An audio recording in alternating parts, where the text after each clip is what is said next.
بسم اللہ الرحمن الرحیم۔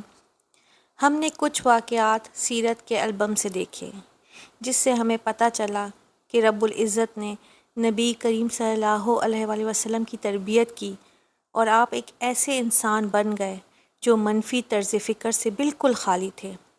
آپ مثبت طرز فکر میں اس قدر بڑھے ہوئے تھے کہ بلا شبہ آپ صلی اللہ علیہ وآلہ وسلم کو دنیا کا سب سے بڑا پازیٹیو تھنکر کہا جا سکتا ہے۔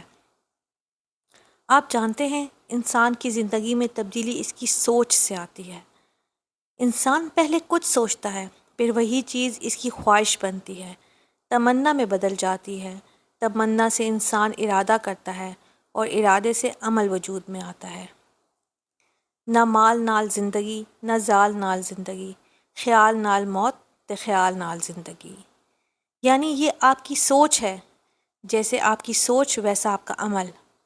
آپ نے مثبت طرز فکر کا حامل انسان بننا ہے یا منفی طرز فکر کا حامل انسان۔ ابھی تک پوری حیات میں ٹریننگ منفی طرز فکر والے انسان کی ہی ہے ہماری زندگیوں میں۔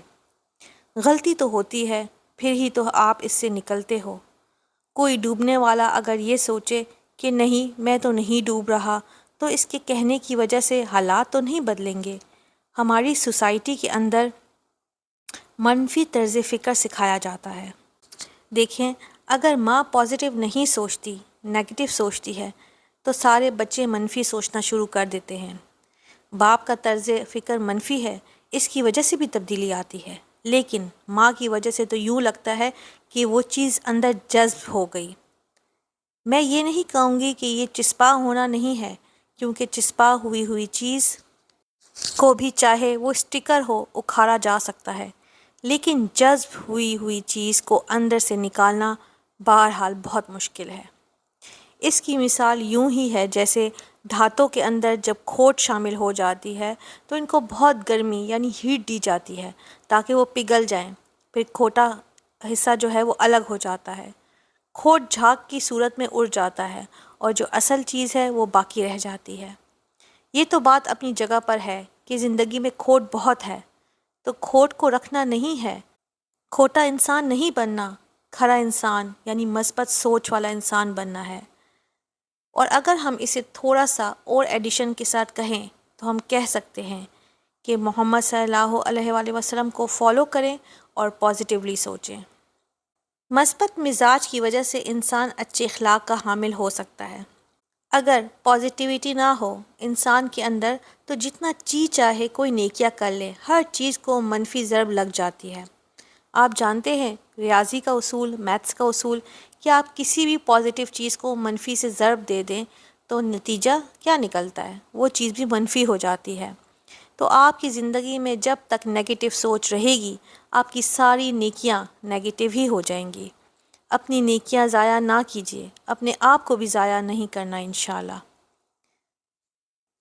اللہ تعالیٰ سے دعا کرتے ہیں کہ اس سفر میں ہمارا ساتھ دیں کہ ہم نبی کریم صلی اللہ علیہ وآلہ وسلم کے نقش قدم کے پیچھے پیچھے چلیں، کیونکہ اللہ پاک نے فرمایا، آپ کہہ دیں اگر تم اللہ تعالیٰ سے محبت کرتے ہو تو میری پیروی کرو، اللہ تعالیٰ تم سے محبت کرے گا اور تمہارے گناہ معاف کر دے گا۔ سورہ آل عمران میں ہے۔ اللہ تعالیٰ کی محبت پہلے ہوگی، مغفرت بعد میں، کیونکہ اللہ تعالیٰ انہی کے گناہ معاف کرتا ہے جن سے وہ محبت کرتا ہے، تو پھر انسان پاک ہو جاتا ہے۔ آپ نے بہت اچھے طریقے سے غور و فکر کرنا ہے، یہ زندگی کے عمل کے لیے ضروری ہے۔ یہ چیزیں ہمارے حافظے کا حصہ بن جانی چاہیے اور ہمیں ایک دوسرے سے بھی شیئر کرنی چاہیے۔ آپ یہ بتائیے کہ اللہ تعالیٰ پر توکل کے راستے کی آپ کے لیے کون سی رکاوٹ ہے؟ کب کب یہ رکاوٹ پیش آتی ہے؟ آپ کی زندگی کے معمولات ہیں، کہیں آپ دعا کرنا چاہتے ہیں، کہیں آپ خشوع والی نماز ادا کرنا چاہتے ہیں، کہیں آپ تلاوت کرنا چاہتے ہیں، کہیں آپ پڑھنا چاہتے ہیں، علم حاصل کرنا چاہتے ہیں، کہیں علم کو پختہ کرنا چاہتے ہیں۔ سوچیں کہاں رکاوٹیں آتی ہیں۔ نبی کریم صلی اللہ علیہ وآلہ وسلم جیسے اللہ تعالیٰ پر اعتماد کرتے تھے، میدان جنگ میں بھی اعتماد تھا۔ آپ صلی اللہ علیہ وآلہ وسلم کا سونے کے وقت بھی اعتماد تھا۔ دعائیں بتاتی ہیں نا، آپ کا اٹھنے کے بعد بھی اللہ تعالیٰ کی ذات پر اعتماد ہے، دعا بتاتی ہے۔ آپ صلی اللہ علیہ وآلہ وسلم کا نماز پڑھنے کے لیے، ذکر کرنے کے لیے، شکر کرنے کے لیے بھی اللہ تعالیٰ کی ذات پر اعتماد تھا۔ آپ صلی اللہ علیہ وآلہ وسلم کے اپنے گھر والوں سے تعلقات تھے، اپنے بچوں سے تعلقات تھے، اپنے معاشرے کے افراد سے تعلقات تھے، ہر ایک کے لیے اللہ کی ذات پر اعتماد کرتے تھے۔ اب آپ اپنی زندگی کو کھنگالیں، کہاں پر آپ اعتماد کر سکتے ہیں اللہ تعالیٰ کی ذات پر، اور کہاں پر اعتماد مجروح ہوتا ہے۔ اللہ تعالیٰ پر بھروسہ کرنے کی بنسبت اسباب پر زیادہ بھروسہ کرتے ہیں۔ ایسا ہو جاتا ہے نا، کیونکہ زندگی میں یہ چیزیں رچی بسی ہیں۔ اب آپ دیکھیں، جو چیز آپ کے اندر جذب ہو چکی، اس کو باہر نکالنا کتنا مشکل ہے نا۔ آپ سوچیں، نمک پانی کے اندر گھل جائے، آپ اسے کیسے الگ کرو گے؟ چینی پانی کے اندر گھل جائے، آپ اسے کیسے الگ کرو گے؟ مشکل ہوتا ہے نا۔ تو اسی طرح سے جب ایک انسان کے اندر بھرپور طریقے سے اللہ تعالیٰ کی ذات پر اعتماد کی بجائے خود اعتمادی بھر جائے تو پھر توکل نہیں ہوتا۔ اس لیے اس پہ جدوجہد کرنے کی ضرورت ہے۔ آپ بات کرو گے تو اس کا حل ملے گا، آپ ڈسکس ہی نہیں کرو گے تو پھر آپ چاہے 1,00,000 بار پڑھ لیں یہ سیرت، آپ کے اندر تبدیلی نہیں آئے گی۔ صبر کے معاملے میں آپ کو زیادہ مشکل پیش آتی ہے۔ توکل کے راستے کی رکاوٹ کیا ہے؟ گھبراہٹ کی وجہ سے، احساس کمتری میں آپ کہتے ہیں میں فیصلہ کر لیتی ہوں، اور پھر پتہ نہیں چلتا صحیح کیا ہے غلط کیا ہے۔ توکل کے بارے میں یہ والی بات آپ اپنے ذہن میں رکھیں کہ یا تو انسان اپنی ذات پر اعتماد کرتا ہے یا انسان اسباب پر اعتماد کرتا ہے، یعنی جن کی وجہ سے کوئی کام ہو جاتا ہے، یا اپنے جیسے انسانوں پر جو آپ سے زیادہ طاقتور ہوں، جن سے آپ کی توقع ہو کہ وہ کام کر سکتے ہیں۔ تو اگر آپ دیکھیں گے تو آپ کو پتہ چلے گا کہ اصل مسئلہ یہ ہے کہ اللہ تعالیٰ کی ذات پر یقین نہیں ہے کہ وہ نفع و نقصان کا مالک ہے۔ اللہ تعالیٰ کی ذات پر یہ یقین نہیں ہے کہ وہ پوری قدرت رکھتا ہے۔ جتنے مسائل ہیں یہ عقیدے کے مسائل ہیں۔ جب عقیدہ درست نہیں ہوتا تو عمل درست نہیں ہوتا۔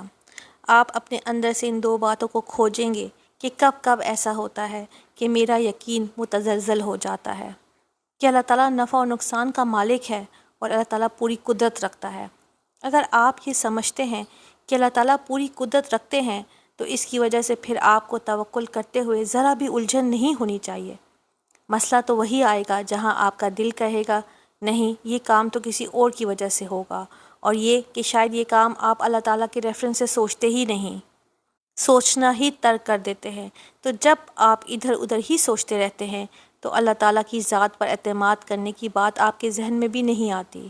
اب ہم نے پھر فوکس کرنا ہے نماز میں خشوع کے لیے۔ نماز میں خشوع کے لیے ہم نے کام کرنا ہے۔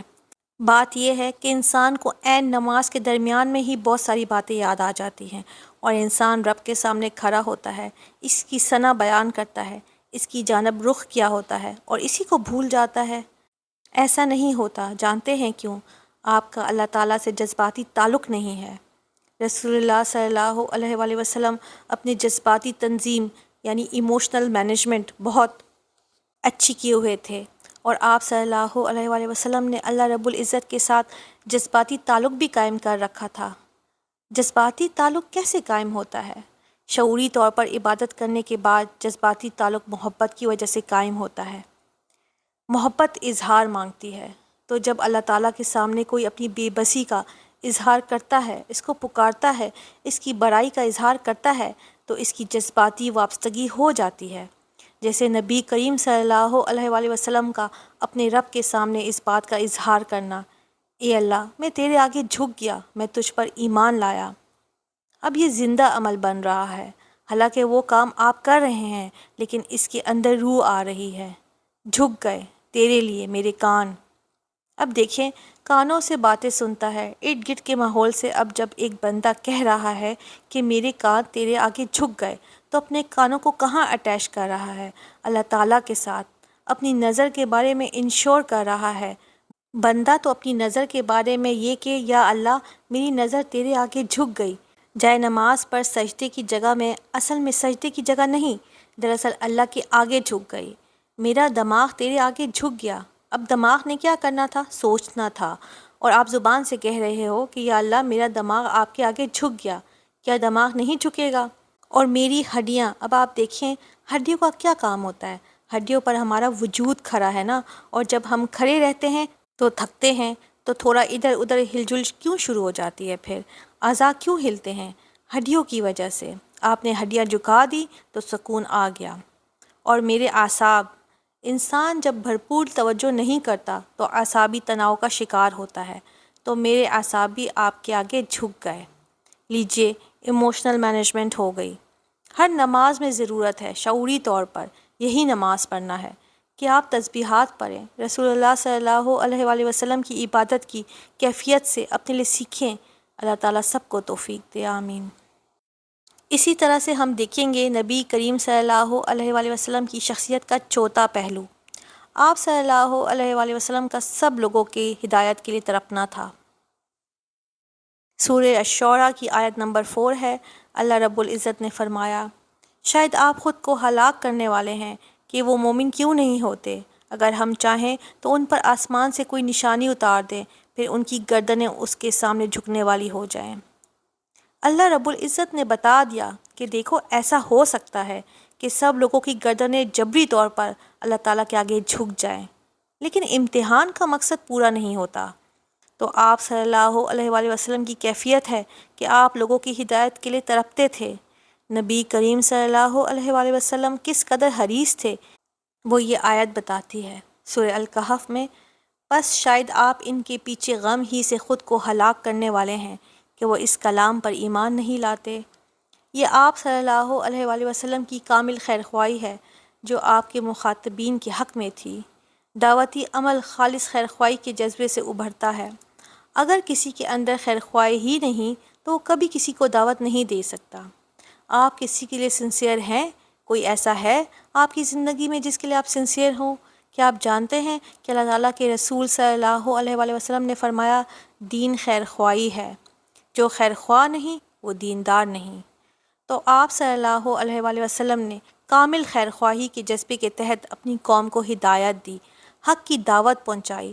اپنی ساری کوششیں اسی راستے میں آپ صلی اللہ علیہ وآلہ وسلم نے صرف کر دیں، لیکن اس کے باوجود میجورٹی آپ کی بات کو ماننے کے لیے تیار نہیں ہوئی۔ اس کے بعد آپ کا حال یہ ہوا کہ آپ غم کے مارے اپنے آپ کو ہلاک کرنے کی نوبت تک پہنچ گئے تھے۔ آپ صلی اللہ علیہ وآلہ وسلم کے دن کا چین اور رات کا سکون رخصت ہو گیا تھا۔ لگتا ہے شاید کہ آپ اپنی جان کو گھلا ڈالو گے، آپ اپنے آپ کو ہلاک کر ڈالو گے۔